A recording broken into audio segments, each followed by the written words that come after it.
Just waiting for our live stream to begin. Here we go. Hi, everyone. Welcome to the GoldFish Report. I'm your host and researcher, Louisa. It's Saturday, June 27th, 2020. I just wonder if my headset is working okay. And it is the GoldFish Report number 512. It is week 177 POTUS report. Last stand for America. This truly is our last stand, folks. I don't know what else has to happen for us to realize that there's been an insurgency, an infestation, uh, an infiltration of our country, a hijacking of the Democratic Party by Marxist socialists, right? I don't know what more we can actually, I don't know what more we can actually uh, wait for. Let me just say hello to everybody in the live chat, and also to everyone who's listening also with us on Ascension Radio. Welcome if you're listening on the radio station. Let me just say hello to everybody. Welcome. Okay. You know, I do this live on our YouTube channel. So I have an announcement right off the top of the report here. The announcement is that our Monday political theater reports will not be broadcast live until after the election. So this is with Jim Fetzer. There will be a place marker, and I will, hello everybody, how are you? What I'm going to do is I'm going to show it to you so you know how we have this set up.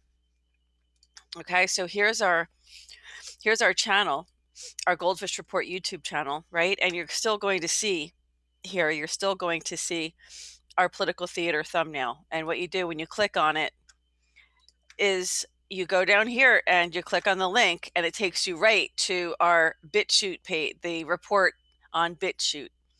So we're only going to have the political theater reports, and the only change that we're having is with our political theater reports. And so you still can find them, and there will be an icon, as I just showed you. There will be an icon on our YouTube channel, so there will be a place marker for it, and you can click right on the link and go right to BitChute and view it there. We do have to do it this way, unfortunately, because we had our channel deleted already. We've already had some videos deleted this just recently. So we definitely want to stay present on YouTube.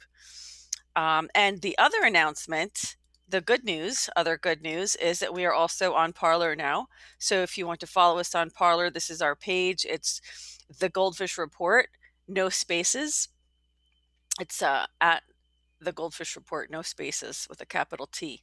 So here we are also on Parler as well.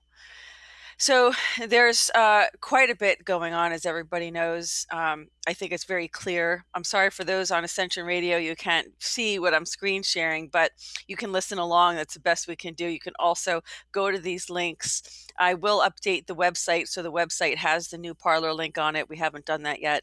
It's been so busy. You'd think everybody would have more time because of this quarantine, but as everything's reopening, people just want to get out of the house. But even during quarantine, I was extremely busy doing these reports. So hi everybody. Yes, I'm looking right. Who wants to wear a mask when it's 105 degrees out? In fact, there's even stories in here about how dangerous mask wearing is, and we've really got to get real about this. I think, clearly somebody wants people to be, I don't know, to actually be sick. Seems like it. What I'm going to do to start out with is I was just listening. Where's my dear Sherry? Sweet Petunia. She's such a lovely person. She's so helpful to the GoldFish Report, and she's usually joining us. And I wanted to screen share just a couple minutes of this YouTuber who she introduced me to. And I just want you to, and it's about the voice of reason.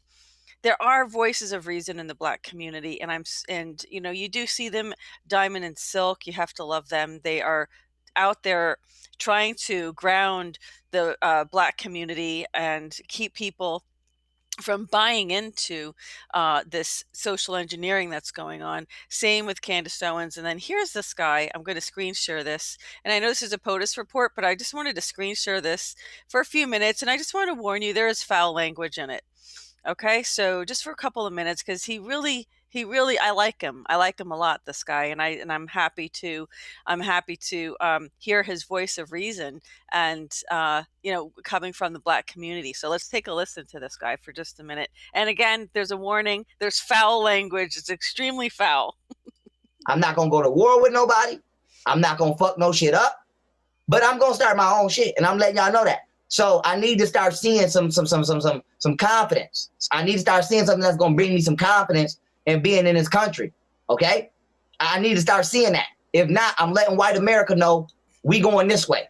We going this way anyway. But I'm letting y'all know, when you see Black people and you see me, because I'm telling you, we starting our own nation. My patriotic whites, we have no problem with you. If this country get too hostile for y'all, I'll create a space for y'all. Y'all can have your own shit. You can have your own police. Y'all can have your own schools, and you can have everything that we should have been had being, you know, basically within somebody else's shit. I'll give you that. I won't fuck with y'all. I will give y'all a comfortable zone to live. But I'm letting y'all know, Black people, we starting our own shit. Cause I can't do this no more. I can't do this no more. I don't know if I'm getting pulled over because I ran a light, or if you about to blow my brains out because I'm Black. That's just what it is. I don't know if me telling the truth makes me a humanitarian, or if it puts my fucking life in danger. I don't know. I don't know anymore. I don't know if I go to the doctor, is he really trying to make me healthy, or is he really trying to make me dead? Fuck sick. They trying to make you dead. I don't know. So I'm done with this. I'm done with this. And the response of the United States government towards literal motherfucking satanic terror. This shit is, do y'all understand? Let me say this right now. Do y'all understand that we're not dealing with just racism here? Do you understand we are dealing with satanic pedophiles? Does that not alarm you? See, it was one thing for you to just call me the N-word. Now you want to rape my kids and sacrifice them in the backyard to Moloch? Damn. Damn. So now we see why these Freemasonic slave masters were so brutal towards Black slaves, because they were fucking Satanists. And nobody want to say that. I'll say it.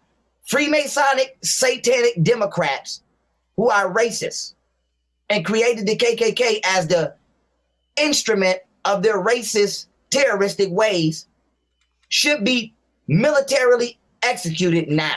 And if I don't see shit like that starting to happen in this country, I'm totally going to lose the last bit of faith I had in this country. But we're starting our own shit. So I don't want nobody saying we terroristic. I don't want nobody saying we trying to overthrow some shit. I'm going to let y'all know we going to get strong. And we starting our own shit. And I don't want to hear nobody, no ifs, ands, or buts about it from nobody, because y'all not dealing with the situation at hand. And on top of that, not only do we got to worry about democratic terrorism, we got to worry about China. So Black people cannot depend on this government to check itself and check China. So we got to do that for ourselves. So I'm going to just let y'all know we're going to back the fuck up from the table. Okay, I just wanted to screen share a little bit of that because, you know, it's a little bit rough, the language, but he's being extremely, you know, honest with his own opinion. And, you know, I mean, he has a point. He has a point, but I don't, you know, where I kind of disagree with him is where he thinks it's only happening to Black people. They don't know how, you know, there's people who exploit and take advantage of others. And, you know, if you think for a minute that women haven't been the subject of discrimination and segregation, I mean, give me a break. I mean, women have been and still continue to. They still continue to have their children stripped from them in courts today, and they still continue to be, you know, looked at as, you know, as masculine females if they rise in the corporate ladder and things like that. And although there may be some truth to some of that, but you know, but I do agree with a lot of things that he says, and at least he's coming out and calling it what it is, and talking about the satanic pedophiles in the Democrat Party, but there were definitely probably some in the Republicans as well.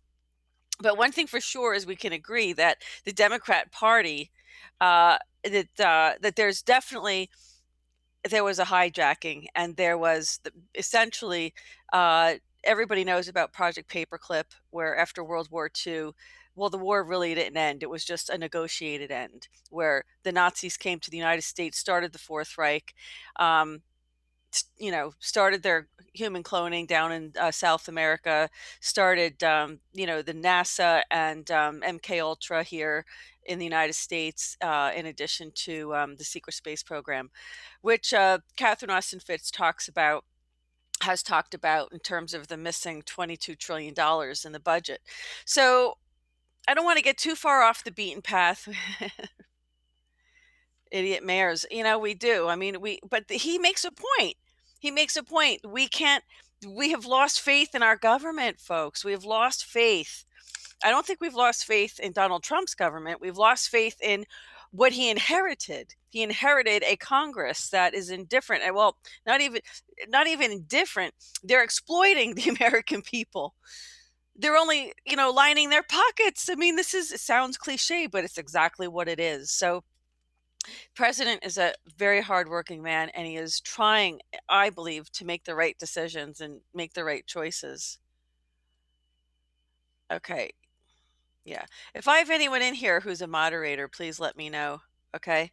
I didn't say I agreed with everything that he said. Hi, Sherry. How are you, dear? I'm glad to see you in there. Hi, Poland. Nice to see Christia from Poland. Yeah, look, don't use I did warn you there was profanity in that clip, but I'm really not looking for that in the live chat, just so that you know, okay?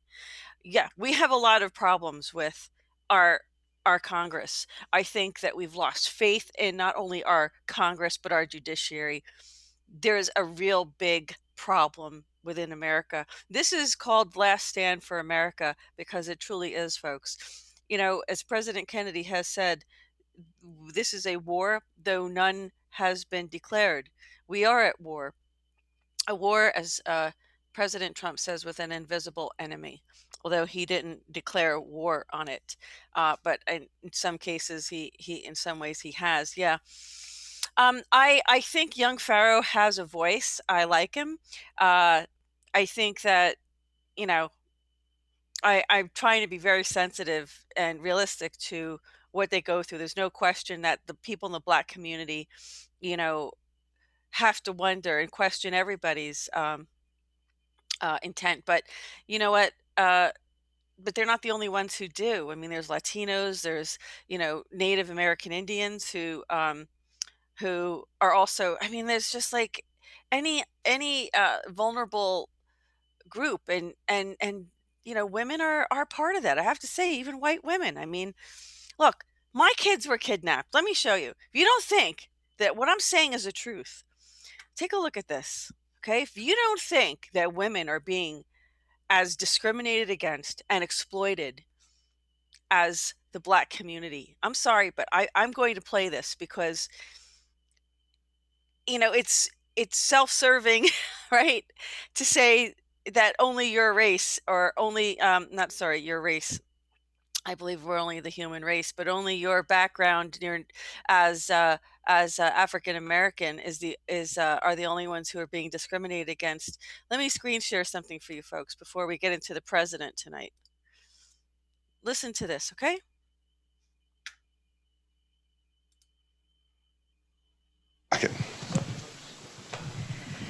Hi, Governor. I'm Lou from Monmouth County, and this is my second time at a town hall meeting. And by the way, your exercise program looked good. Looking good. We're getting there. We're getting there. As I told a middle school student, came up to me and said to me, "Governor, you are getting a lot smaller." And I said to her, I said, well, thank you. And she goes, when are you going to get really small? And I said to her, well, my dear, Rome was not unbuilt in a day either. So, you know, we got a little work still to do, but thank you for noticing. I appreciate it. What's your question? After I spoke here last time about the family court, the broken family court system, I'm alleging that I faced retaliation by a superior court judge, and he took custody of my children away from me. We argued for my First Amendment right in the courtroom. He cited my appearance at a town hall meeting that was inappropriate, and somehow that posed a risk to my children. I have never been arrested. I've never had was never a drug abuser. Never had mental health history, and I'm a graduate student, and I've had Woman of the Year awards for my work in making facial prosthetics, and I'm a published author. And I don't think I'm the kind of person that would be a risk to my children. There's no regulation in the family court system. There's no accountability. That's what we need to change. There's no regulation and there's no accountability. So that leaves room for exploitation of women. Okay, I'm not going to play this whole thing, but I'm going to tell you. So, in case you didn't believe that women today in this day and age are still being retaliated against, or look, when someone takes custody of your children away, that's like a spiritual rape, in my opinion. That's like being raped spiritually, because that's a woman's endowment, genetic endowment, to give birth and to be a mother. And these courts, it's happening all across the country. I know so many women where you get into this family court racket and they're all involved. You've got custody evaluators, you've got the lawyers, you've got the guardian ad litems, then you have to have the psychology experts, you have to have all this. It is so broken, folks. And the mainstream media that day, when I was at that town hall meeting, yeah, that was me. When I was at that town hall meeting, that was the first press conference of Governor Christie after the Bridgegate scandal, and every major network was there. Okay, C-SPAN was the one, that was the clip from C-SPAN, right? I walked up to, I think it was NBC afterwards, and I asked if she wanted, if we could talk, and she says, "Sorry, it's not our story." So I don't think, I don't know what else we need to do to get through the minds of people who are sleepwalking. I just don't know what else that we need to do. That they just completely blindly trust, their little mind control television set and anything that comes on it, anything. They just trust it. Oh, it's all history. Yeah, it's on TV. It's history. That's real. It's on Netflix. It must be history.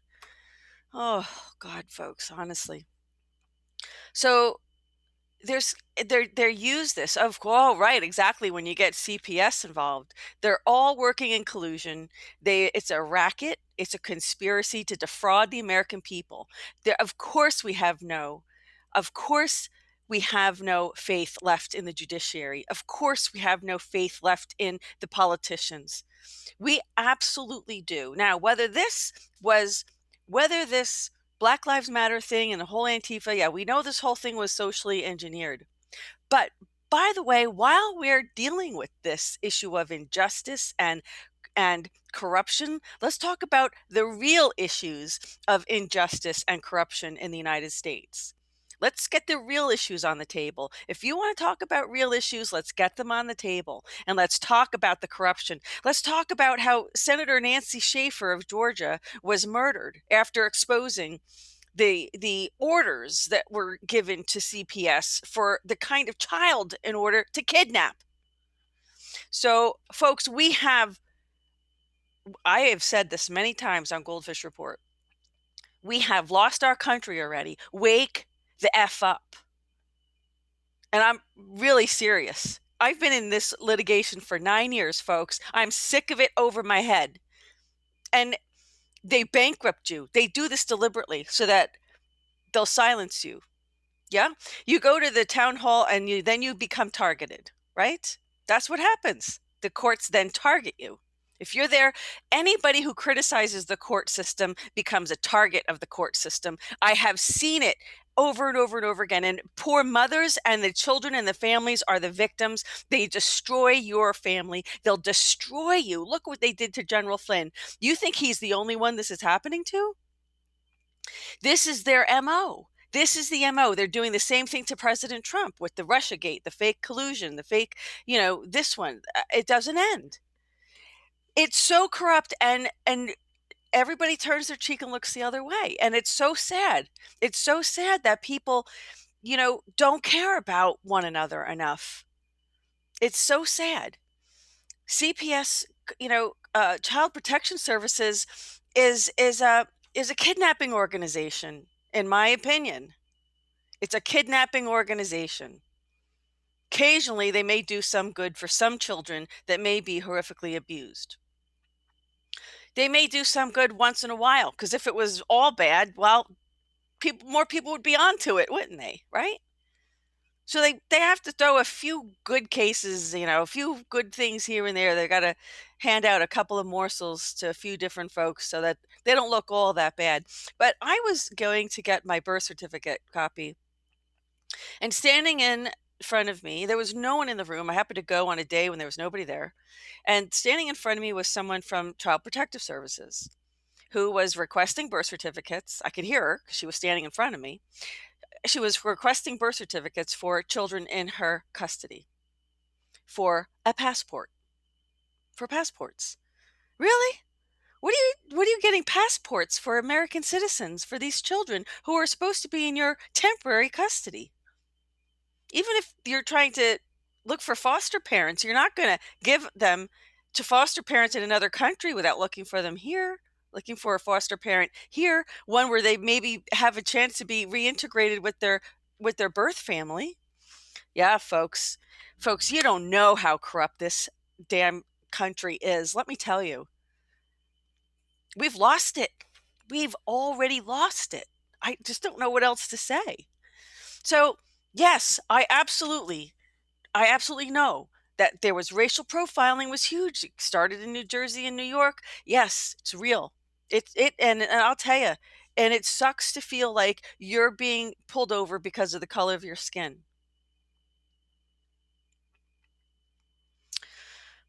And, I can't do anything about that. I can't change that other people have those beliefs and ideologies. I can't.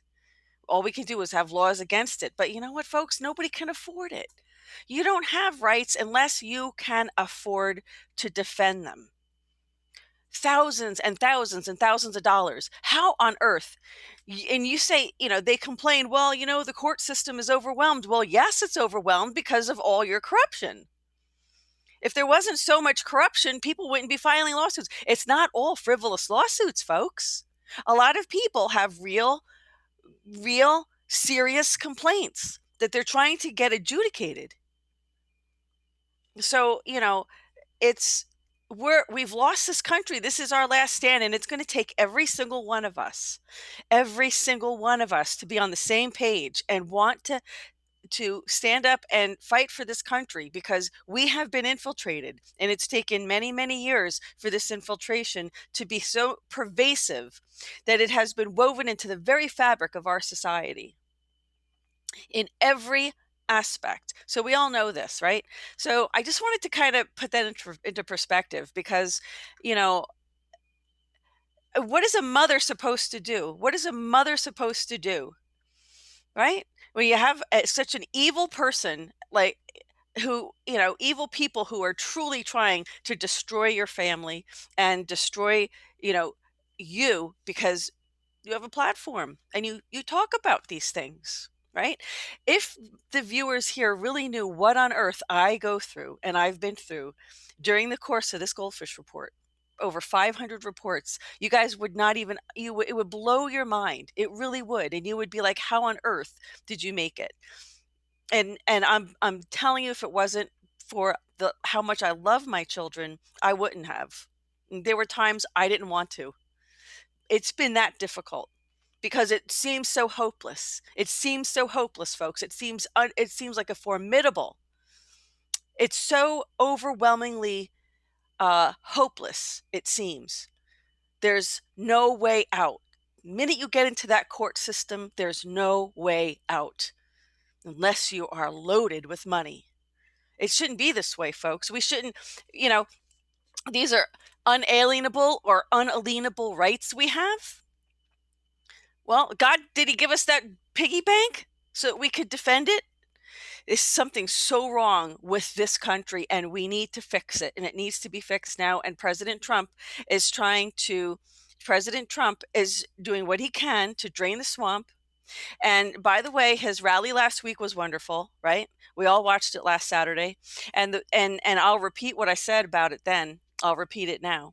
That what the president needs to do now is he needs to outline what he wants to do for the next 4 years. Because, let's talk about his accomplishments, and they are numerous. I mean, this man has worked so hard for us.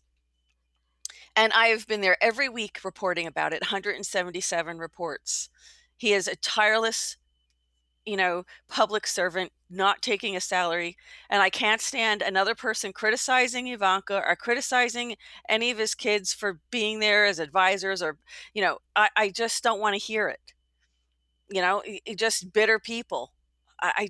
If you have a genuine gripe about something, then let's talk about it. But just for the sake of griping, just for the sake of criticizing them because they have more money or they're in positions of power. I mean, I don't even want to hear it, right? It just gets to the point, folks, where we're picking a side now, and it's going to drive a wedge between our families. It's going to drive a wedge between our friends. How many people have lost friends because you just could not have a realistic conversation with them about the real nature of our world right now? They wouldn't wake up. They never heard a cue. They know nothing except for what mainstream media tells them. And it's hopeless. And some people, folks, we have to leave them behind. There's just some people that will have to wake up on their own. There's like nothing else we can do to help them wake up. But what we can, that's all we can do. But we can continue to educate ourselves. So let's move along and let's talk about the first press release. So this starts out on Sunday, June 21st, and this is a press release by Kayleigh McEnany. And this is regarding John Bolton and his book, and this is huge, okay? The United States District Court for the District of Columbia today vindicated the government's claim against former National Security Advisor John Bolton. And you know what? I almost read that as former Nazi. Neocon. We know he's a neocon. It's like for some reason I just saw the word Nazi in my head. Oh my God. Okay. Ruling that Bolton likely jeopardized national security by disclosing classified information in violation of his non-disclosure agreement obligations. The court rightly chastised Bolton for treating as intolerable a review process for his book that the court believed was reasonable. As the court explained, Bolton has gambled with the national security of the United States, hoping to secure profits by violating his non-disclosure agreements. But Bolton bet wrong, and the downside of his losing bet is that he stands to lose his profits from the book deal, expose himself to criminal liability, and imperils national security. The court denied the government's request for an injunction solely because Bolton's wrongful conduct carried out in secret had already ensured that the book was so widely disseminated that the court believed it could no longer grant an effective remedy. In other words, the horse was out of the barn. How are you going to get it back in, right? It's too late. The government intends to hold Bolton to the further requirements of his agreements and to ensure that he receives no profit from his shameful decision to place his desire for money and attention ahead of his obligation to protect national security. So yeah, I mean, they came out swinging, and rightly so. Exactly. The president came out swinging here, and it's sour grapes, isn't it, folks? What do you think? Let me know in your comments in the live chat. I'd like to know what you think. If you think it was appropriate that Bolton, published this, and it wasn't even based on facts. It was just his opinion, which, you know, it's an opinion. It's not factual. So anyway, here we have our last week's political theater. Diabolical Dems can't win 2020. Honestly, they certainly can't. No, right? I mean, look, they have Biden. Are you kidding me? Biden. All right, let's take a look. Actually, before we move along, I wanna show a few things for these people. Where did it go?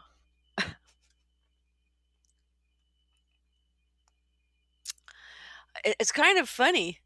There's a Okay, here it is, folks. I wanted to just move away from the seriousness of what I was just talking about and give you something a little bit lighthearted to laugh about. Okay, let's listen to this. First, proudly for your dad, first African American state senator in the state of Delaware. Everything about. And by the way, I sit on the stand, and it get hot. I got hairy legs that turn blonde in the sun. And the kids used to come up and reach in the pool and rub my leg down so it was straight, and then watch the hair come back up again. They'd look at it. So I learned about roaches. I learned about kids jumping on my lap. And I've loved kids jumping on my lap. Proudly for your dad, first African American state senator in the state of.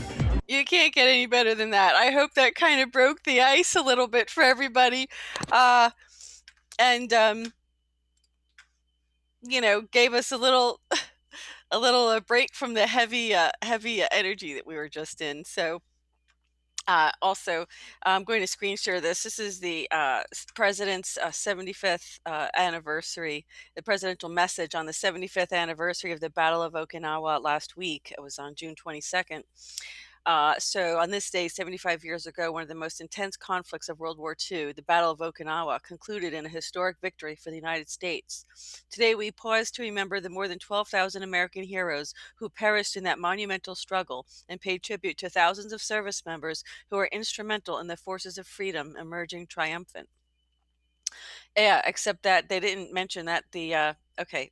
I'm just going to leave it here. If you want to read more about this, you can go to the goldfishreport.blogspot.com. For those listeners on Ascension Radio, you can go onto the internet and check that out.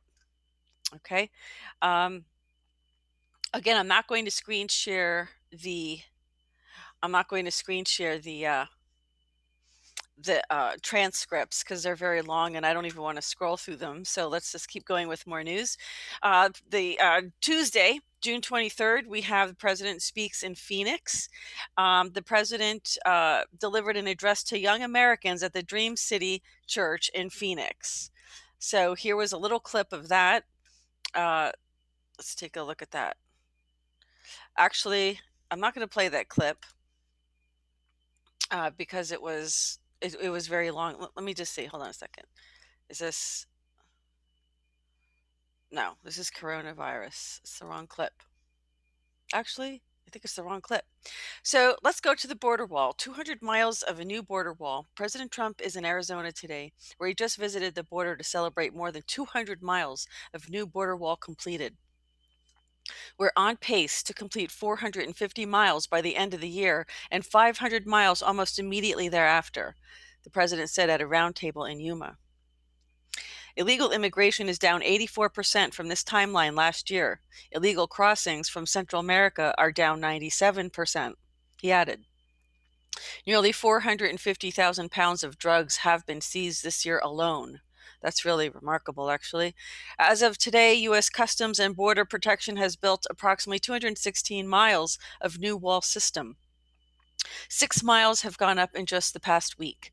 Construction is underway now for 339 additional miles in highly priority locations along the southern border. My administration has done more than any administration in history to secure our southern border, President Trump said today. Border security is national security, the president said. Oh, that must be the Trump doctrine, yeah? Let's write that down. I mean, I've really kind of come up with several other policy areas that I would probably more appropriately title the Trump doctrine, but he's pretty much saying it right here. Is national security. Tragically, children are often the biggest victims. Vicious transnational gangs such as MS-13 prey on minors and commit heinous attacks in communities across America. Under President Trump, the rule of law is being restored.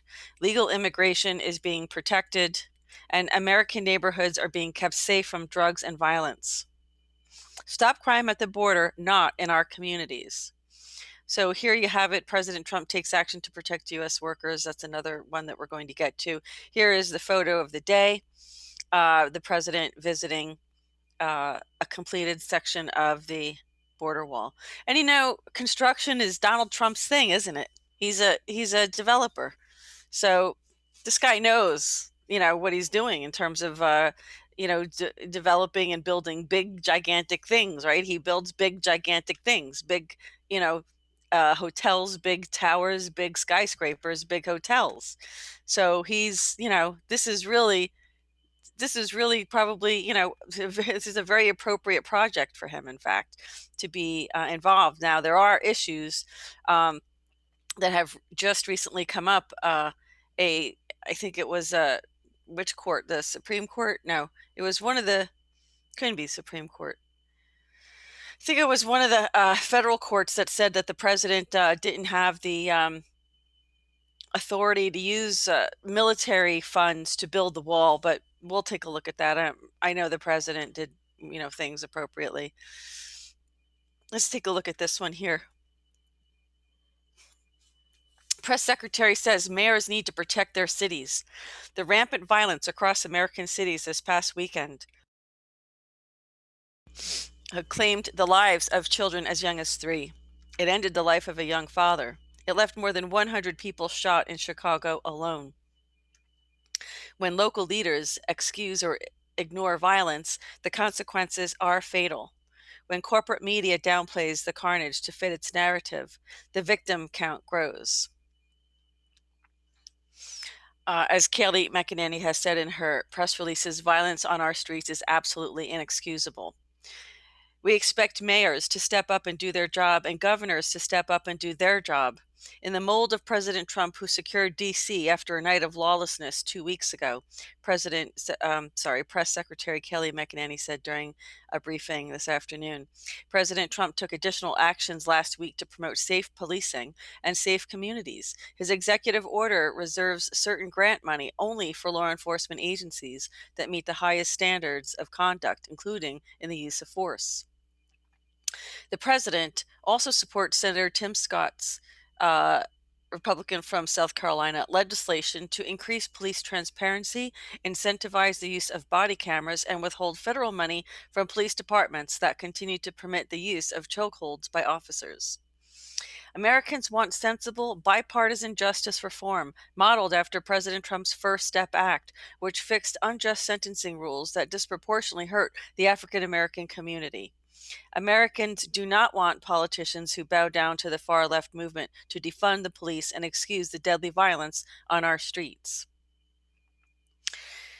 I'm going to stop here for just a second and screen share a video that I thought you would want to see. This is a police officer. I'm going to just let him tell his own story here. This is organizers for a defund the police protest requested a police presence for their own safety. Hello. So I come in this morning and we're informed there's going to be a protest to defund the police. Well, that's fine. I like protests. Except for they requested a police presence, for their safety at the defund police event. I shit you not. Can't make this up, folks. You can't make it up, honestly. So I come in. What else happened? We have a story here. Yep, we sure do. I'm going to get to this in just a minute. Where is that story? Come on, GoldFish Report. Oh, it's very slow tonight. Okay, so the DC Patriot was reporting a story of a protester who was hit in the testicles with a rubber bullet and apparently lost one of them due to the injury. And he's on social media complaining about it, how wrong it was. I mean, look, nobody wants to go through something like that, but that money from Soros certainly isn't worth it, was it? To go do all that funding. If it, Soros was the source of that person's funding, who knows? But it's all over the place that, George Soros is the one who's funding these rallies here. I'm sorry, these anarchy, lawless. Yeah, here it is. Black Lives Matter protester. Just since we're on the topic of this, let's screen share this. I mean, do you think maybe it's a dangerous thing? It's a dangerous place to go? Here he is. Black Lives Matter protester alleges rubber bullets wrecked his scrotum. Whew. Okay. A South African native who was once involved in anti-apartheid protests is now planning to sue the LAPD, according to TMZ. His name is Bradley Stein. Stein claims he was hit with the rubber bullets during the May 30 protest over the police killing of George Floyd in the Fairfax district of Los Angeles. Growing up in South Africa, we were exposed to terrible violence and protests and police brutality. Here, in that land of the free and the home of the brave, I thought I could take my 10-year-old daughter to a protest and show her that you need to stand up to governments and authorities that abuse their power. Wrong. Wrong. Really? Stein said his encounter with police came when he tried to stand in between an officer and a woman who was being hit. He claims he was hit with 2 rubber bullets, one in the thigh and one directly in the genitals, which caused his left testicle to be ruptured. Ooh. Stein claims he passed out from the pain shortly after the incident and needed to go in for emergency surgery later that day. This genius is now suing the Los Angeles Police Department because of his loss of a testicle. Perhaps you should be in the middle of a riot? It was a riot. I think it's very clear, folks, that everybody can see. Everybody can see that these are not protests. These are riots. These are violent, anarchistic riots. So anybody who brings a child to these events clearly would, be putting the child in danger, great danger, in fact. So, good luck with that lawsuit, right? I mean, nobody forced them to be there. Yeah? That'll be interesting to see what happens. It's funny because on social media, we're seeing a lot of clips of people who are being very surprised. That, well, there was a clip today. In fact, let me screen share something here. We know about the president's executive order, which we're going to talk about today, right? Oops, this isn't what I wanted to screen share. Hold on a second. Let me get back here. Okay.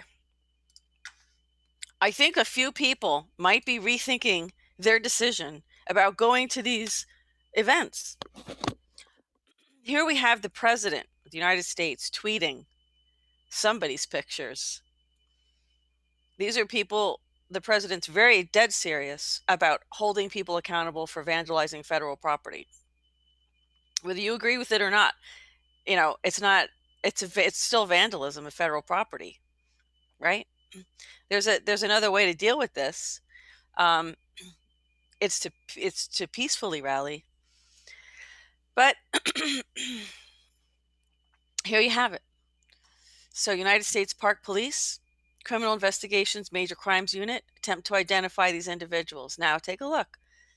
This is the president's. Let's take a look at this one. This is the president's own Twitter page. Yeah. Look how many there are. So now I think there's, a few people who might even spot their own kids there. Look, this guy's got an easily identifiable tattoo. And actually, a lot of them do. But, the funny thing is that the masks, It's an irony, right? Now we have, and Sherry brought this up too today, that we have, you know, this strange, juxtaposition of mass surveillance with facial recognition while we're all covering our faces. So it's just so screwed up. Yeah. And then here we have, here's some more people. So take a look. Recognize anybody? President's asking for your help to find these people. Attempt to identify these people who vandalized the property. Federal property. So look, I mean, that's a big deal, right? You have the president posting these pictures. So I think people really need to start to rethink. They need to rethink their, involvement in these things. There was also another clip, which I'll try to find, to to indicate. Let's see what we have here. There was was it Portland? Maybe it was Seattle. I think it was Seattle. Let me see if I can find it. There was the cops finally started to disperse this crowd who was and they did it in using like water cannons or something like that. Let me just see something if I can find it. I'm pretty sure I retweeted it.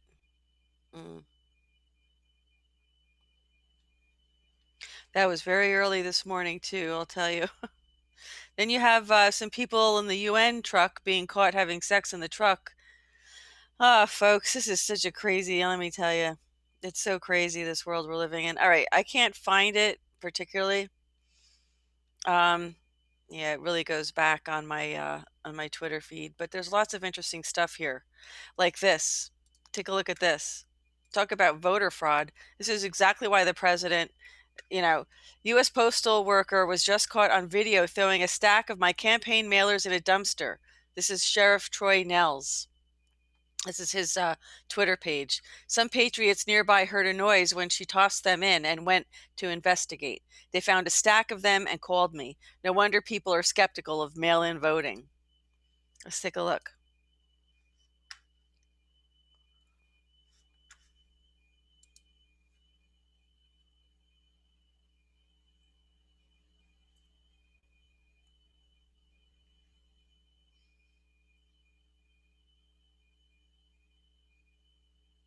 Whoa.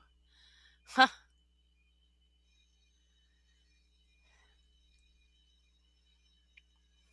Wow. Wow. Really?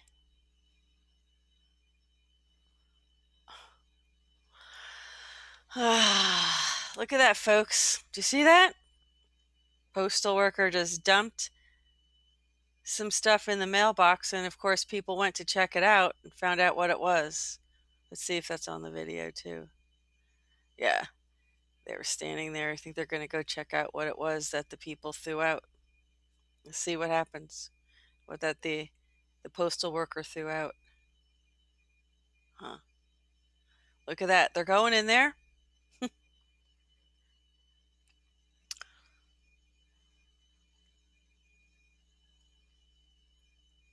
On this closed circuit camera, we're looking at some people retrieving mail-in ballots from that was discarded. They were thrown out by a postal worker seen earlier on the camera footage, and here they are retrieving it. So there you have it, folks. This is exactly the reason why mail-in ballots will not work. This is exactly the reason why, Attorney General William Barr said the same thing, that they're fraught with corruption, that for this reason. Now, even after the 2016 election, how many times did we hear about ballots being retrieved from dumpsters or from warehouses or things like that? So we already know this is quite serious. So let's keep going with the report of the president here of the news and review. There's a lot of great articles on our Twitter page, folks. You should definitely check it out. And also on our blog, of course, and of course on our Facebook page, and of course while we're at it on our YouTube channel. Okay, so President Trump is keeping his promise to put American workers first as our economy reopens following the global coronavirus pandemic. With a new proclamation signed today, the administration is extending and expanding the suspension of certain immigration visas through the end of this year, ensuring that unemployed Americans are the first in line for new jobs. Many U.S. workers have been hurt through no fault of their own as COVID-19 spreads across the world. No American president should allow blue-collar or middle-class workers to remain on the sidelines and be replaced by new foreign labor. In addition to extending the pause on new immigrant visas through the end of 2020, today's proclamation builds on that measure with an additional pause on several job-related non-immigrant visas, including H-1Bs. Which are, for those who don't know, those are foreign work visas. An overwhelming majority of Americans support pausing immigration as we recover from the coronavirus pandemic, recent polls show. With some exceptions, such as to shore up critical supply chains, we should not permit large numbers of foreign workers to enter the United States at a time when so many citizens are out of work. We have a moral duty to create an immigration system that protects the lives and jobs of our citizens, President Trump says. Folks, we have a moral duty. We have a moral duty to restore faith in our judiciary. We have a moral duty to restore trust in our judiciary and trust in our elected officials. And it's our job to do it, folks. It's our job. We can't be waiting around for somebody else to do it. But I certainly don't recommend tearing down statues. Okay, so here the president signs the proclamation suspending certain visas to protect American workers during the coronavirus recovery, which we know about. Okay, I'm not going to go over the press briefings, but here's a little bit more on these topics. Leading an America First recovery, President Trump is extending and expanding the suspension of certain visas, which we just talked about. Specifically, President Trump is extending the pause on new immigrant visas through the end of the year to ensure we continue putting America's first during our ongoing coronavirus recovery. President Trump is building on this measure with additional pause on several job-related non-immigrant visas, H-1Bs and H-2Bs, without a nexus to the food supply chain. Certain H-4s, as well as Ls and certain Js, preserving jobs for American citizens. So that's much more specific information. And the president's very dedicated to transparency, and so that's why they published this detail, right? President Trump's efforts will ensure businesses look to American workers first when hiring. Many workers have been hurt through no fault of their own due to the coronavirus and should not remain on the sidelines, as we just said. The Trump administration has also finalized regulations to eliminate the incentive to file an asylum application for the primary purpose of obtaining an employment authorization document. Aha. We've talked about this in our bullet point reports, folks, regarding suspension of the asylum applications. Under certain conditions. With some exceptions, we should not permit large numbers of foreign workers to enter the United States at a time when so many Americans are out of work. And then here we go again regarding immigration. Moving to a merit-based immigration system, the Trump administration will reform our immigration system to prioritize the highest skilled workers and protect American jobs. At President Trump's direction, the Trump administration is taking action to reform our H-1B immigration program. Under these reforms, the H-1B program will prioritize those workers who are offered the highest wage, ensuring that the highest skilled applicants are admitted. The Trump administration will also close loopholes that have allowed employers in the United States to replace American workers with low-cost foreign labor. These reforms will help protect the wages of American workers and ensure that foreign labor entering our country is high-skilled and does not undercut the United States labor market. widespread support for common sense action. The American people stand by President Trump as he takes common sense action to preserve jobs for American citizens. Polls show that the overwhelming majority of Americans support pausing immigration as we recover as a nation from the coronavirus pandemic. A Washington Post University of Maryland poll found that 65% of those polled support pausing immigration into the country, including 61% of minority respondents.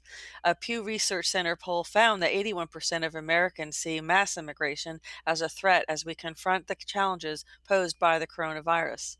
Democrats and liberals Democrat and liberal commentators used to support such common sense efforts to protect American jobs. Senator Bernie Sanders said, "You think we should open the borders and bring in a lot of low wage workers, or do you think maybe we should just try to get jobs for those American kids?" Paul Krugman stated that immigration reduces the wages of domestic workers who compete with immigrants. That's just supply and demand. And then Senator Barack Obama warned that mass migration threatens to depress further the wages of blue collar Americans and put strains on an already overburdened safety net. But that's when the Democrats were in office. Now that the Democrats aren't in office, this is not a good policy. Well, which one is it, folks? Is it good or is it not good? It depends on if you're a Democrat or Republican, apparently. And that's, you know, it depends. No, it depends on who has power and who doesn't have power. That's what it depends on. Okay, so here we have a proclamation suspending the entry of aliens who present a risk to the U.S. labor market following the coronavirus, so which we just talked about. This is a proclamation, and this is the restrictions on those visas now.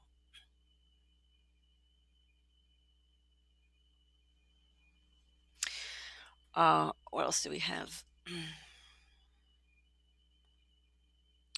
We also have other transcripts here, folks, and I do suggest you come and take a look at it, because right now I'm just reporting more about what the policy moves were for the week of the president, what his policy accomplishments were, and it's like a policy review, POTUS policy review, and I do share some of her Kelly McEnany's sound bites, but I'm not going to be going over the transcripts here. So what we also have this week is 2 nominations: a career David Reamer of Ohio to be ambassador to the Republic of Sierra Leone, and we have Eric Soskin of Virginia to be Inspector General of the Department of Transportation. So let me just check in with everybody in our live chat and see how everybody's doing. Hi, Careful Carpenter. Nice to see you. Hi, Sherry. Yeah, really. About the visas, she has a friend with an au pair who had an au pair company and was furious about the visas. Wow. Yeah. Yeah, we need to be very careful. So I wanted to say hello to everybody: Freeman King, Diane, Phoenix, how are you? Ariel, Key, Zeter, and everybody who's in our live chat. Want to say, hey, Speed Break, thanks for being with me and joining me for this broadcast. Let's continue. We're going to continue to go over what the president's been doing here. Yeah. Okay. What we have next, which everybody's probably seen already, this is the letter from President Trump to Governor of Illinois and Mayor of Chicago. God knows we need to wake somebody up. It says, I write to you today to call your attention to and urge action on the devastating violence in Chicago. While I have been heartened to see crime reductions nationally the past few years, I have been horrified by the continued violence in this great American city. I recently read an article from the Chicago Sun-Times on June 8th, 2020, 18 murders in 24 hours, inside the most violent day in 60 years in Chicago, which discussed the severe crime and lack of law and order in our nation's third largest city. The article detailed how 85 people were shot and 24 killed the previous weekend, the most in modern history in Chicago. Your lack of leadership on this important issue continues to fail the people you have sworn to protect. I am concerned It is another example of your lack of commitment to the vulnerable citizens who are victims of this violence and a lack of respect for the men and women in law enforcement. The article recounts the following horrors. And it goes through, you can come to the blog and take a look at all of this. It's talking about, the kind of people who have been killed, how many, and things like that. And, quite honestly, this is a violation of their oath of office. So there has to be, or even to the Constitution. You're supposed to protect and defend, yes? Who? The the corporation, or the policymakers, or the people? I don't know, folks. We think we got it all screwed up here. Here, President Trump says in conclusion, recently on June 16th, I signed an executive order advancing important reforms to elevate a noble profession and strengthen the essential bond of trust between police officers and the communities in which they serve. My administration continues to work closely with Senator Tim Scott of South Carolina and others across the political spectrum to advance further policy improvements and meaningful reforms. Unlike previous administrations of both parties, I am willing to tackle unsolved challenges. If you are willing to put partisanship aside, we can revitalize distressed neighborhoods in Chicago together. But to succeed, you must establish law and order. The combination of crime, high state and local taxes, and onerous state and local government regulations have caused thousands of Illinoisans to flee to other states. Between 2010 and 2019, Illinois lost more of its population than any other state in the nation. If you are interested, I am willing to ask members of my cabinet to meet with you to help devise a plan to make Chicago safe. So, the president is very dedicated. This was, clearly when you're getting a letter from the president and you're a mayor and, the president is offering to help, even the governor, you really should take it, right? You should take the help. Let me just see. Let's keep moving along. President Trump is combating violence and protecting America's monuments, memorials, and statues. President Trump is combating violence, protecting America's monuments. They're tearing down statues, desecrating monuments, and purging dissenters. It's not the behavior of a peaceful political movement. It's the behavior of totalitarians and tyrants and people that don't love our country, President Donald Trump said. Defending our shared history, President Trump is taking action to defend our historical monuments, statues, and memorials. I'd like to see him doing historical action, taking executive orders to protect the people and our rights more so. I don't know what else he could do. That really, he's not king. The Congress is supposed to have their function. And, Nancy Pelosi tries to remind us this every single day, right? But they're not doing their job. So we have to vote them out, folks. That's the answer. President Trump has signed an executive order that ensures that any person or group that destroys or vandalizes a monument, memorial, or statue is prosecuted to the fullest extent of the law. United States law authorizes a penalty of up to 10 years imprisonment for the willful injury of federal property. The executive order also directs those who incite violence and illegal activity are prosecuted to the fullest extent of the law. State and local law enforcement agencies that fail to protect monuments, memorials, and statues will be subject to the withholding of federal support.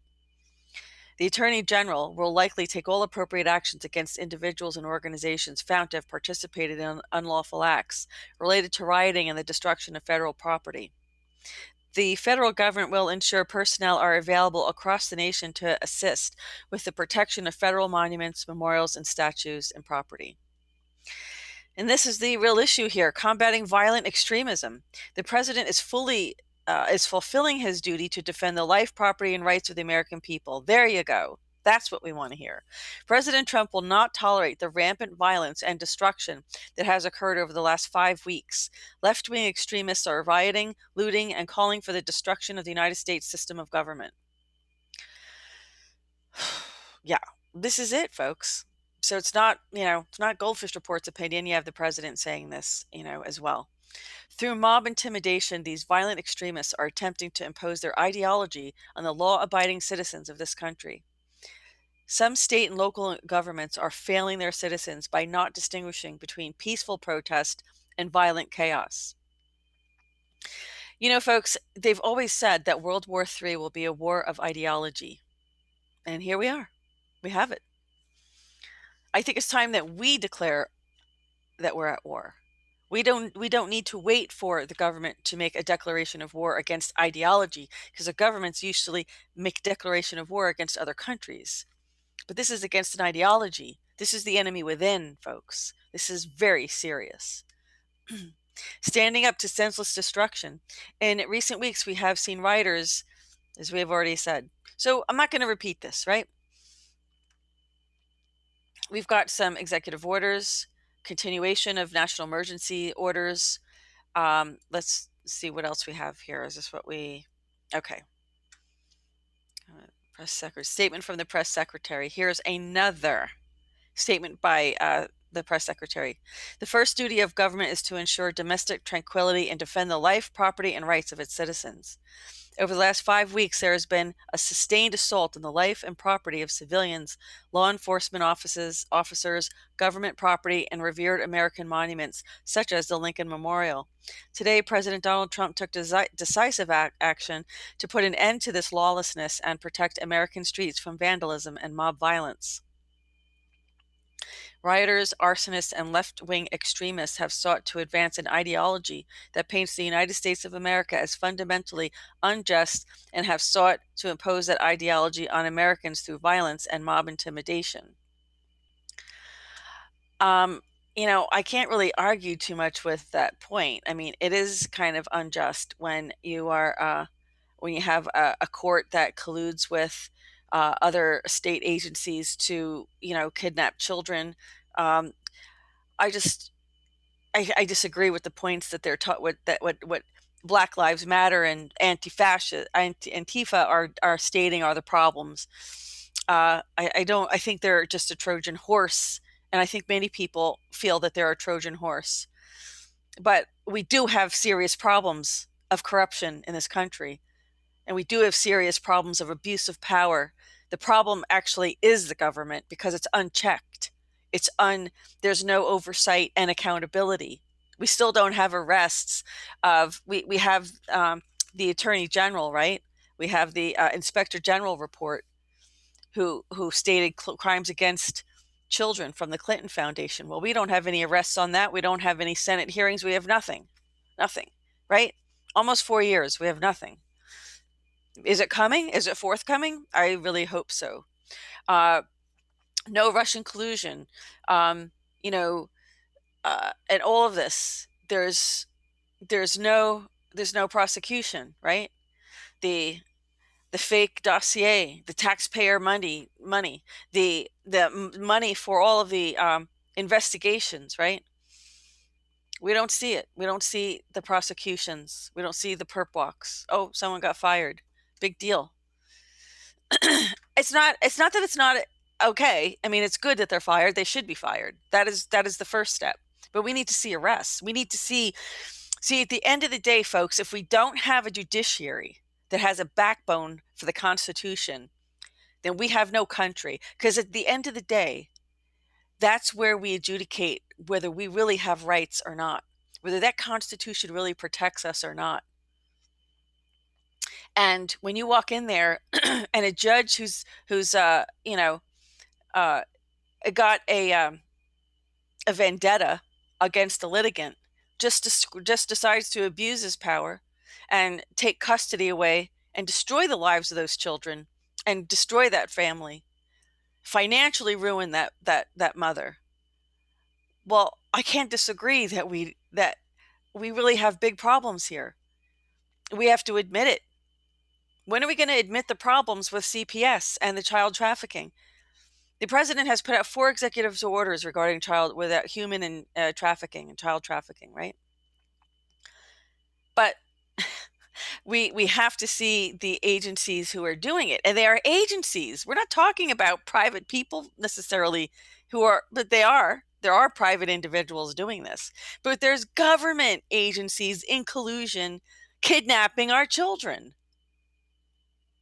They need to be held accountable.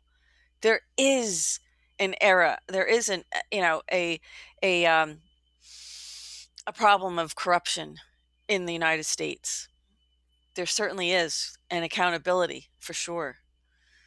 So, you know, these these these are real issues, and they really need to be solved. So, I understand the president's one person. I understand he can only do one thing. He's got Barr in there. Barr is one other person.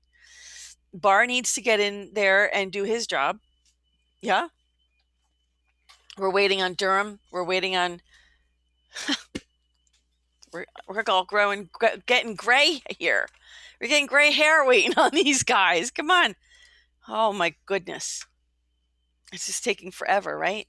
But I can't disagree. It's just I disagree with what they're, how they're handling it or what they're doing about it. I'm not going to be violent. I'm not going to, hurt other people. I would never hurt other people unless I was defending myself or my family, right? So, all right. It's funny how the president can't talk about these things. So that's the problem.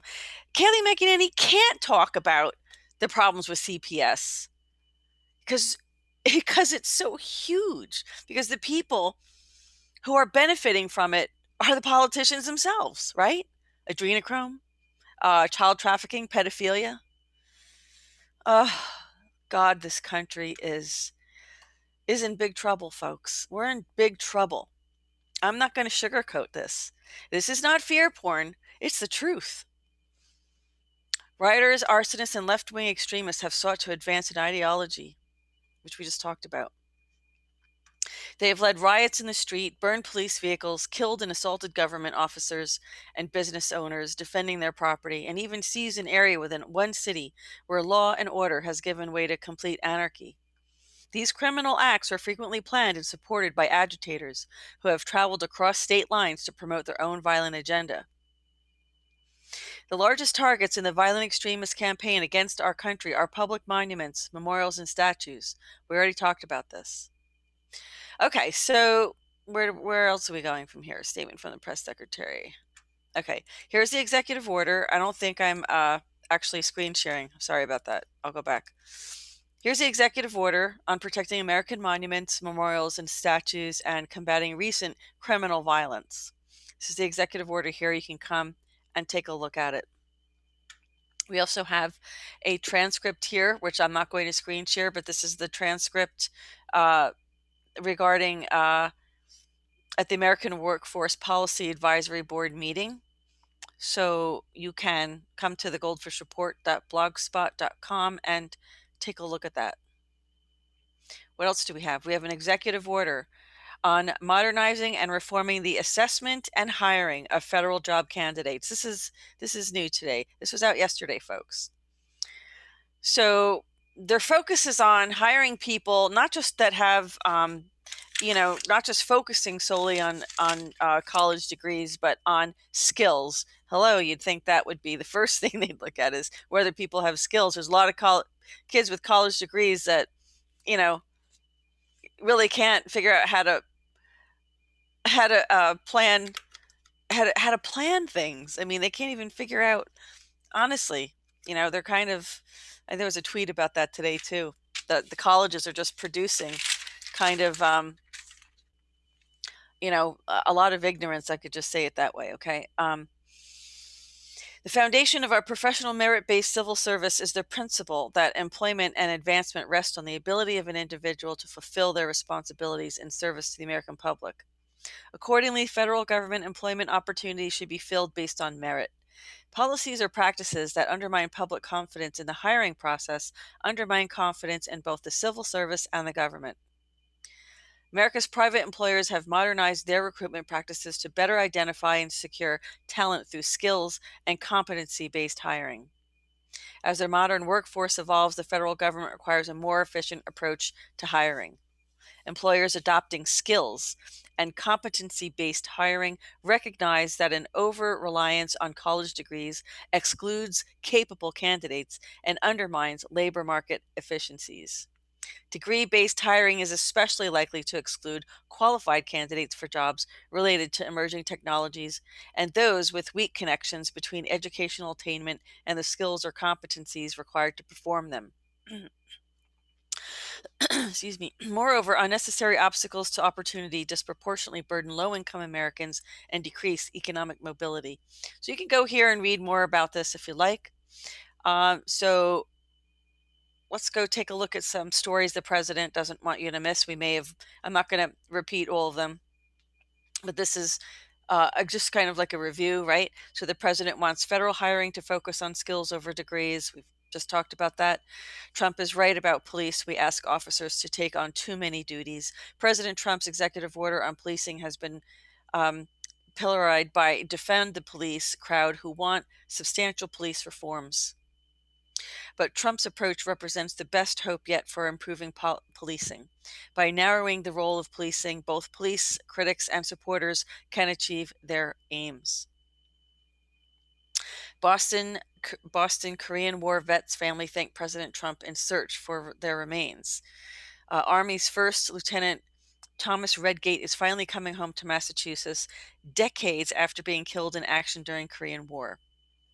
Without President Trump, this would never have happened. We are eternally grateful to him. You have the President and the First Lady honor 70th anniversary of Korean War. And I want to speed this up. That's why I'm talking fast, because there's a lot to talk about, and I just want to get through it. I wanted to make it an hour, but I can never make it an hour. Not when I only do it once a week. If I do a midweek report, I can, but because the president is doing so much. There's just so much to report on. Okay, one job at a time strategy brings ship construction to Marionette. So this was when the president was up in Maine, and you can come and take a look at that, trying to bring the fishing industry some relief. And this is it. 200 judges, a milestone for President Trump. This week, the Senate reached a milestone confirming President Trump's 200th judge. Carrie Campbell Servino writes in USA Today, the 200 confirmations occurred in the face of unprecedented obstacles. Democrats, intent for years on using the courts to impose their own policy agenda, abused one Senate process after another, and they did. You don't legislate from the bench, but when you abuse power, that's what they do, right? What else are we going to report on here? We talked about modernizing the federal hiring. Come and take a look, because they're going to look at this a little bit more detail. How to strengthen our workforce, empowering American workers, getting Americans back to work. The president's order comes at a pivotal moment when and will help Americans across the country safely return to work. That's true. We need jobs, right?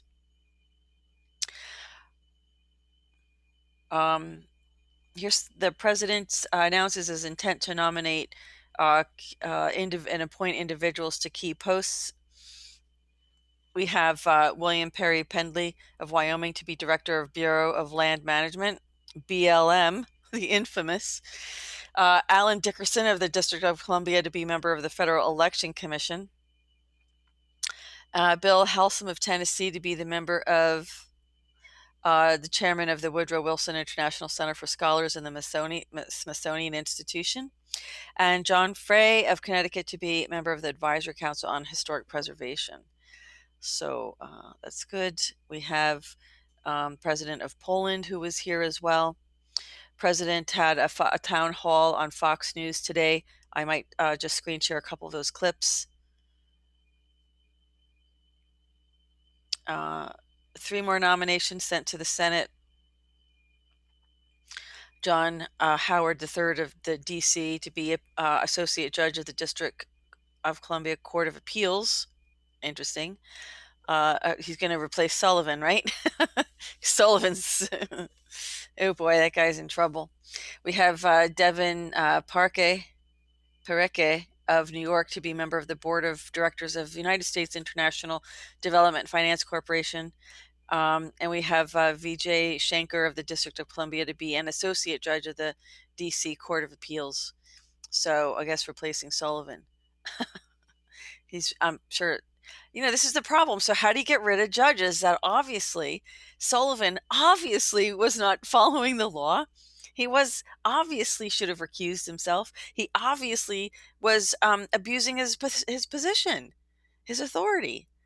Oh, folks, what are we going to do? What on earth are we going to do with this country? Let's see. What else do we have here?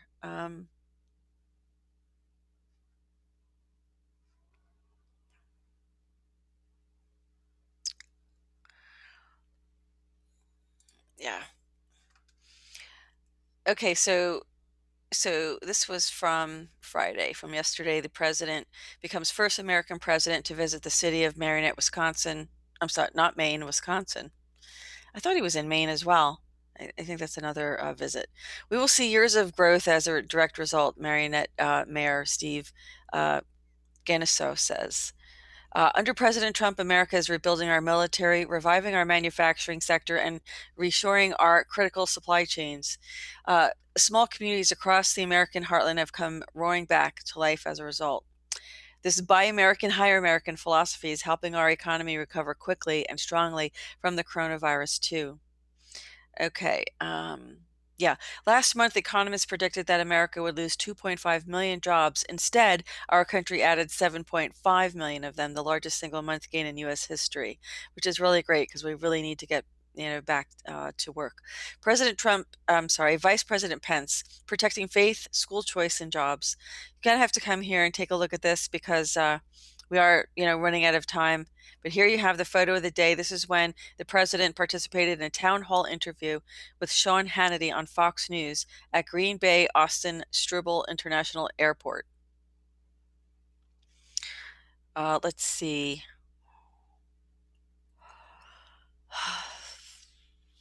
You can come to the blog and take a look at some more. He has other executive orders. Here's another executive order.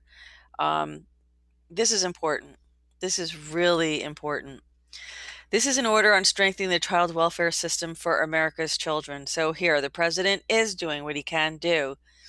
At least this is the beginning, right? This is a start.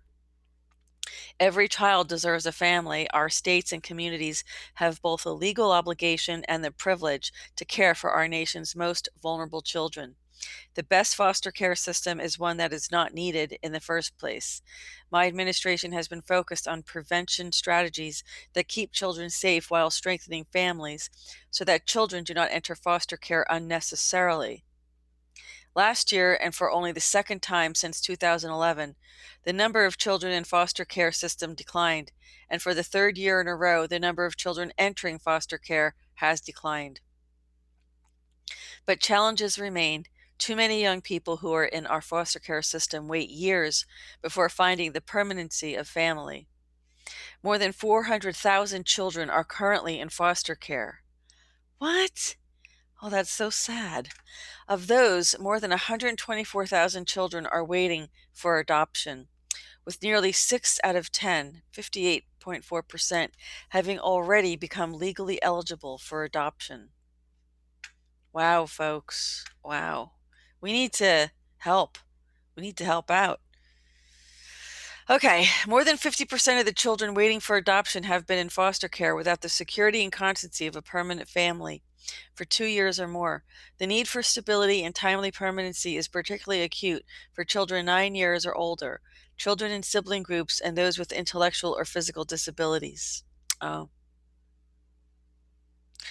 Folks, do you think because there could be reasons like for, physical or intellectual disabilities that parents just couldn't handle, right? Maybe they're in foster care for other reasons, maybe economic. But if it's economic reasons, do you think, you think we all have the duty somehow to help out? And we do. We do have a a Medicare, Medicaid system, welfare. It has been abused by some, but it's, there are. The reality of it is there are people who have to fill the jobs of working at supermarkets, working as cashiers, and they're not going to be able to buy the house and car they want, right? They're going to live very meager lives. Somebody has to have those jobs. Somebody has to have them, or we can't buy our food, right? So those people, should, I think, get some help if they have needs, extra needs, especially if they, have children. Why shouldn't they have the right to have children? I don't know, folks. Weigh in. Put your comments in the live chat. Let me know what you think, or write, in the comment section. Certainly nobody wants that to be taken advantage of or exploited, and it has been. But there truly are people who need it. Not everybody's going to go to college, right? Are you going to have someone with a college degree working at Wendy's? No. You might, but chances are they're not gonna. Or at Taco Bell? I mean, I think, I don't think they have a major for that, but honestly, somebody needs these jobs. Somebody needs to be a janitor. And if there's people who can fill those jobs, they're not going to make much money. So, it's so much more of a struggle for people to have families when they don't make much money. It is just an absolute struggle for life. So we got to do something, because we do recognize the need to have to fill these lower wage jobs. Okay, folks. I don't know. That's just the way I look at it.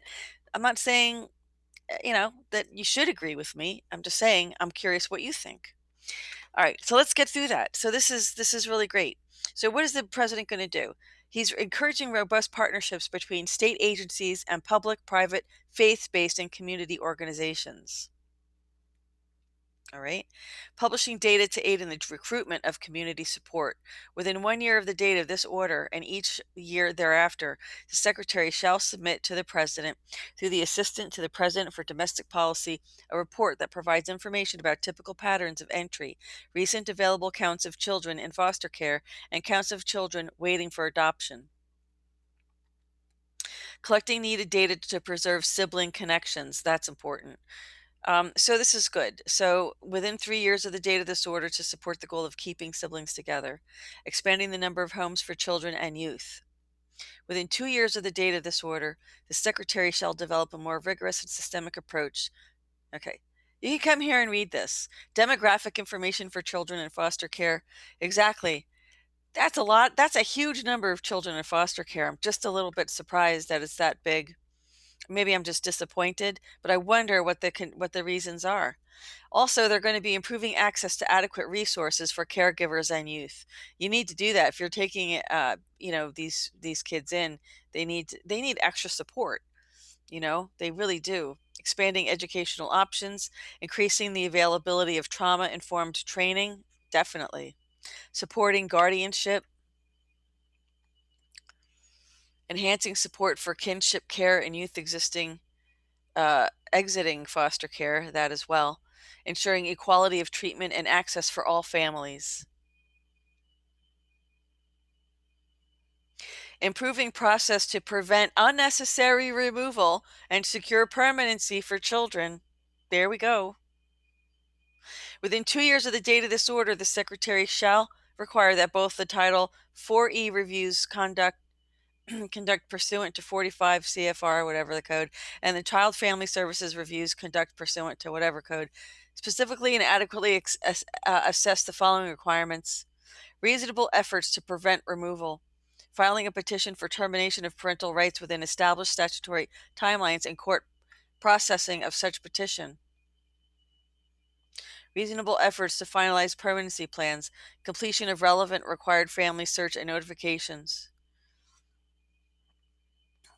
This is a big deal, folks. We should really take a look at this. Indian Child Welfare Act. Nothing in this order shall alter the implements of the Indian Child Welfare Act or replace the tribal consultation process. So come and take a look at this. This is very good. And the President and First Lady were in the Oval Office, photographed together when he signed this executive order. So we actually have still so much to report on. I'm going to try to narrow this down right now. We have a notice of the continuation of the national emergency with respect to the Western Balkans. I'm not going to go into that. You're just going to have to come and take a look at it on the blog. What else do we have?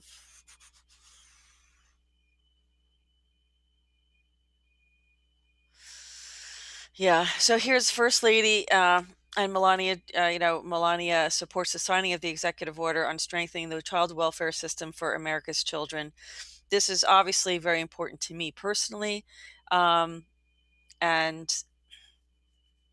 although it wasn't this system that took custody of my kids, it was just a divorce judge who had no real reason to do it other than to, a vendetta against me because I criticized him publicly because he denied due process. He denied me due process. I didn't call him bad names or anything. But if you criticize the judiciary, you will be retaliated against, as I was, and many other women are as well. And if you're protesting and you publicly go to the media and you're never getting your kids back. That's how it is. At least in New Jersey. It's how it is in New Jersey. It's very bad. It's very, very bad. It's very, very corrupt. It's horrible. It's really horrible. It has to be fixed. Here's the executive order. As I was just reading through it, 400,000 children. That is not a good number. That is really horrible. I don't know, folks. Does this surprise anybody? All right, I just read through this. I'm not going to read through it again.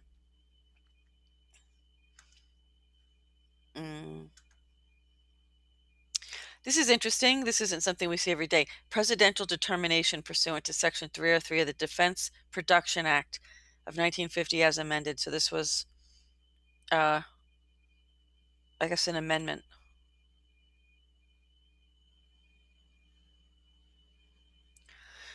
That the industrial base production capability for ultra-high and ultra-temperature composites for hypersonic strategic missile and space launch systems is essential to the national defense.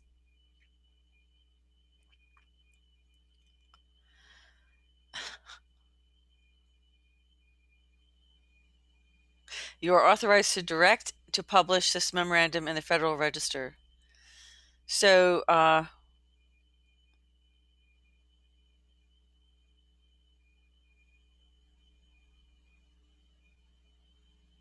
guess he's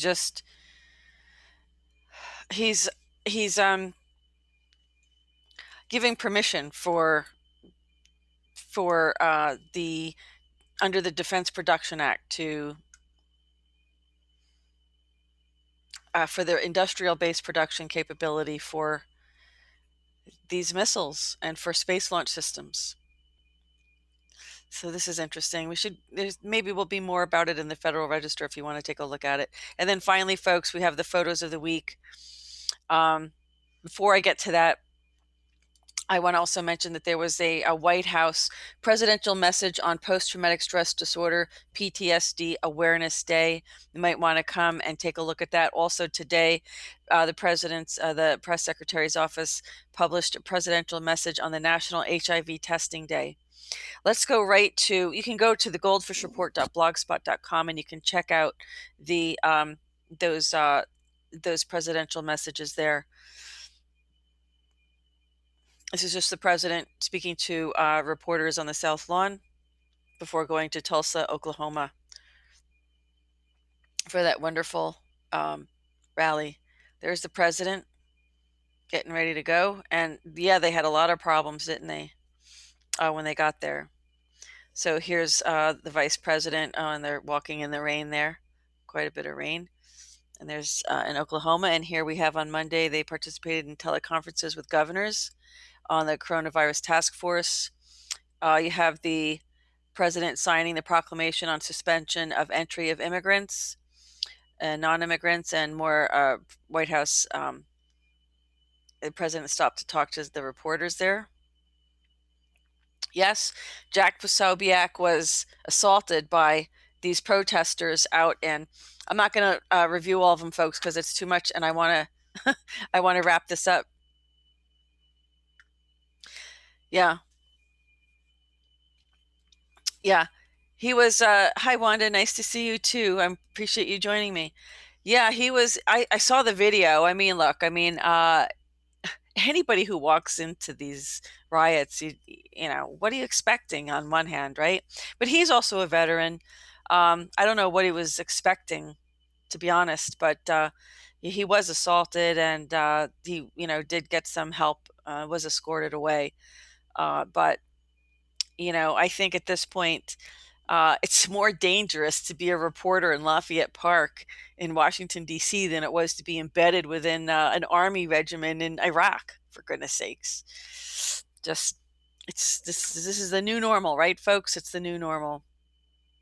Yeah, the courts, the bar, they don't work for us. They're foreign agents. You know that, right? The lawyers, their bar, British Accreditation Registry. Yeah. If we don't, hi James, nice to see you. If we don't have faith, if we can't trust our judiciary, then they need to replace it, or we need to do something. But we the people, folks, it's a country, we the people, by the people. If we the people don't stand up, we're going to lose it all. We've already lost the country, so much of the country as it is.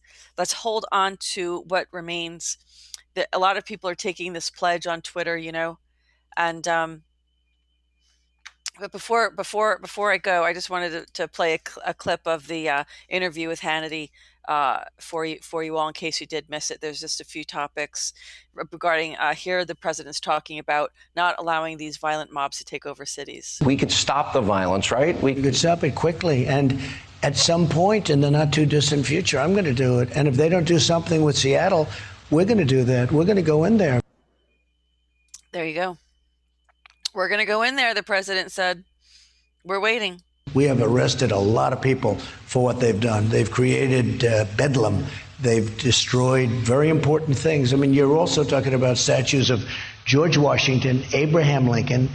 They'd like to get Jesus. You know that, right? They said, we want to get Jesus. Yeah, Sean King, the radical. These are nothing to do with any particular event other than they're troublemakers or agitators. And they're anarchists. The big thing they want is they want to really destabilize our country, and we don't let them. So I said to my people, if you've arrested so many, how come we don't know about it? They said, we don't talk about it, so we do it. But I said, I think the public should know it. And, we have a Statues Act, a Monument Act, which puts you in jail for 10 years if you do what they've done. So we've got that. We've got all the tapes, because the nice part is it's all on television. Right. Like the character on the horse the other day, he's up there putting on the ropes. He's in trouble. We have arrested. That's good to hear, isn't it, folks? Isn't it good to hear the president's, look, this is the surveillance state, right? Everything's on camera. He says that they're in trouble. He's coming after them. So here's the president talking about building the wall. Actually, we'll have 500 miles just a little bit after the end of the year, way ahead of schedule. And this is the fact that the Democrats didn't want to have any wall built because they wanted open borders. Think about it. You take the virus and you have open borders. Oops. Borders. We would be keep stopping. In trouble like you've never seen, because the trouble that Mexico's got. Right. And the South American countries. Look at Brazil. Look at what's happening there. People could flow in. We have among the lowest number of, we call them break-ins, that we've ever had coming in from the southern border. Plus Mexico has 27,000 troops guarding us, gratis guarding us, guarding that people don't come in. This is some difference between the way we had it and the way it is now. We have a strong border. And I think, folks, although I keep saying I'd like to hear the president tell us what he's going to do over the next 4 years, I have to say what he has already done, is truly remarkable. And he had so much to fix. He had so much to fix because there's so much destruction. Sorry, I just have to raise my seat up. It keeps slipping and falling. But I would like to hear the president lay out his plan for the next 4 years. And that's it. We're going to wrap this up now. I do appreciate you watching. I appreciate, sorry, I had to lean down and pick up my chair. I appreciate you tuning in. I know it's late. I didn't really want to go this late tonight, this long in the report, but God, this is how busy our president is, folks. And I'm glad that you at least get to review just what the president does with a little bit of commentary. But I'm like you, you know, I want a peaceful life. I want a chance and an opportunity for my kids to grow up without all of this corruption. I mean, really, you don't have a chance in hell to get ahead unless I guess you become a Satanist, right? Because that's who's running the country. And we are in trouble, folks. You got to accept this is the reality of it and realize this is the enemy that we're dealing with. People who either worship, uh, you know, uh, God or Satan. And I'm not kidding. We really, we really need to face the truth about this. So I have, you know, there's some reverse speech analysis out there about, you know, the Satanists who are in our military. What a great idea that is, huh? It's almost a great idea. It's almost as good as going into the middle of Chaz and, you know, and then requesting police presence. It's like, because someone's shot. Well, you really think the police are going to show up for you? Look, folks, eventually they're going to get it that they're not going to be protected and nobody really cares about them, that they were just being used. Because once they're all arrested and they have criminal records, right? You know, I don't know the First Step Act that the president signed. I don't know the specific detail, like time. Like you might, you know, have on your record that you were arrested. You might have on your, I don't know. I don't know specifically how that works. I review a lot of his policies. I don't know the details of all of them, but it would be very interesting to know how that would work. I mean, these people, you saw the pictures of them. You know, are these all unemployed people? Were they all at Burning Man? I mean, what do they do?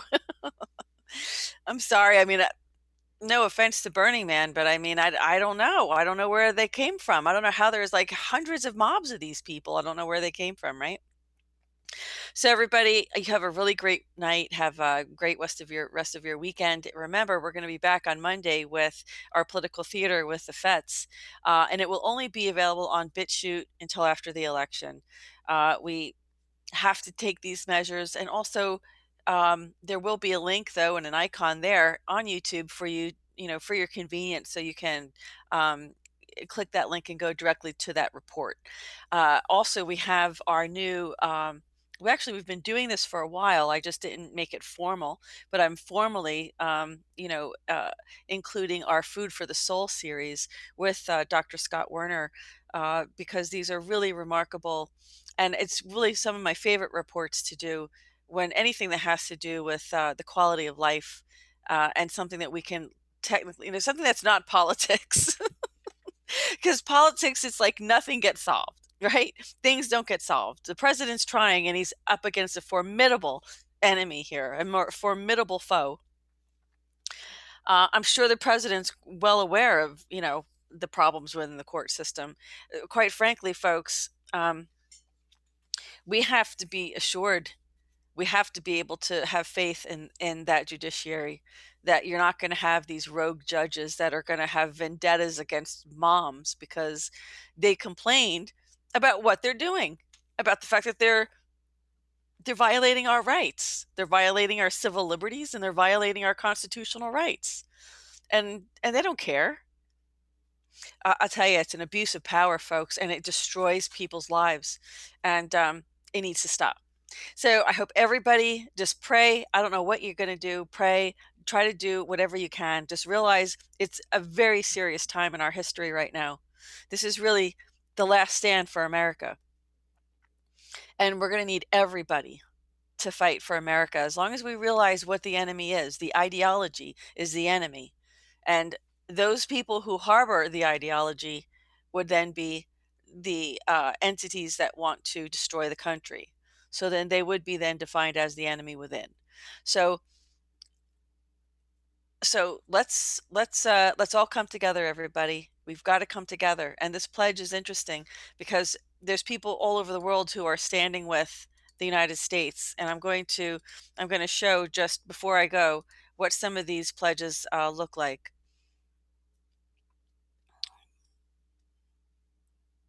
I posted some of them.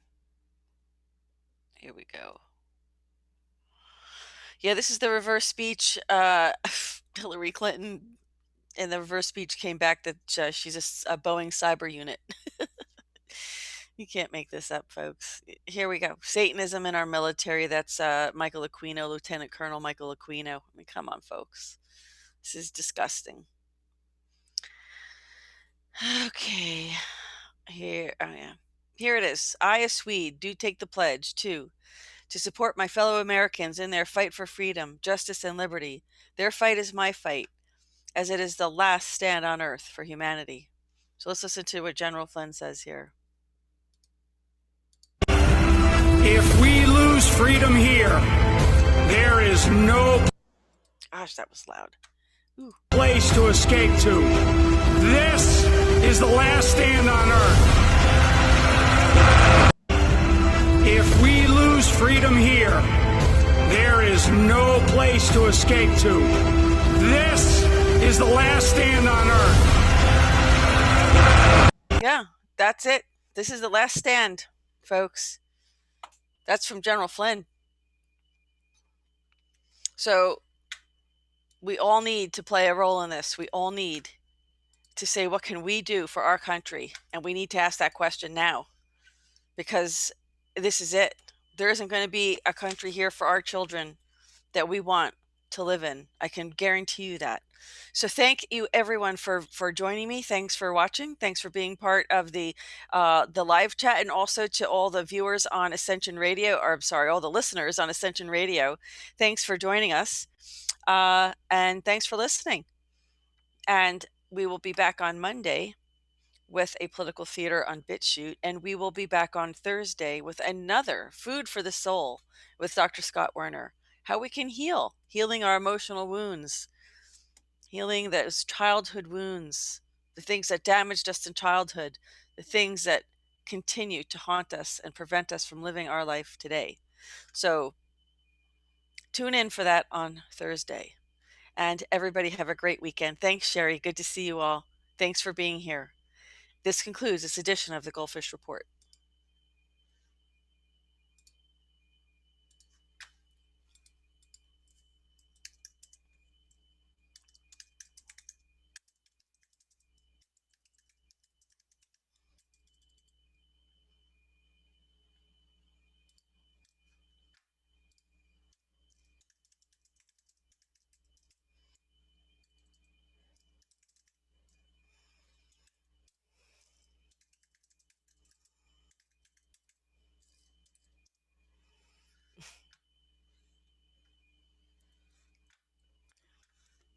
Mm-mm.